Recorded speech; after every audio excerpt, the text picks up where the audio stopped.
4 years old. Hazel West reminisces on a life before being Canadian. Today, the only trace of that former self is a slight British accent she's retained after all these years. I do remember the colors. There's no way of telling now, but this 100-year-old was once a dancer, actor, and entertainer of the troops in London back in the 1940s.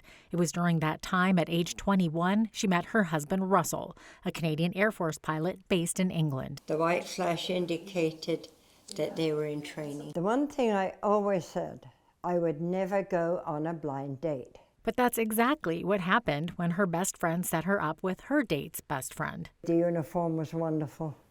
The Canadian uniform was beautiful. If they were still serving, they never got out of uniform. It wasn't long after that blind double date that the two were wed. They were sending them home to Canada, so, if you wanted to marry them, you had to do it pretty quick. Then Russell went back to Canada, and 10 months later, Hazel's world would be forever changed. She was being summoned to board the Aquitania for a transatlantic one-way passage to Canada. It didn't occur to me where Canada was, the distance. It didn't occur to me that I'd have to leave my mother and my family to come here. When you're in love, does it matter what's going on, Until it all began to happen. And when I got on that massive ship, the Aquitania, then I knew that something serious was going on. And the more we left England, the more it faded into the past, the more I realized what I had done. And once she hit the port of Halifax, it was all aboard a train to Calgary. And the train kept chugging along every night, every day, every night, every day. Hazel finally arrived in Calgary, and when she saw her husband Russell again for the first time on Canadian soil, I didn't know him. He wasn't in uniform. He wasn't wearing his cap and his uniform. I didn't know him out of uniform. And he wasn't the only thing that seemed different. This cultured city gal was now facing life with her new husband in tiny Raymond, Alberta, where she says she felt isolated and terrified. I cried and cried, just flop onto the bed and just howl. I want to see my mother, I want to see my brother, I want to see London.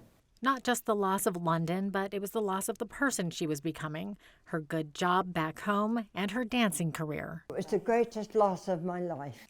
But it was a similar tale for many of the young women known today as war brides, according to Lynn Martin McCann, president of the Canadian War Brides and Families Association. My mom went to a farm and in April, and there was no indoor heating. It was a Booker stove in the living room and a cook stove in the kitchen, and they had an outdoor facility.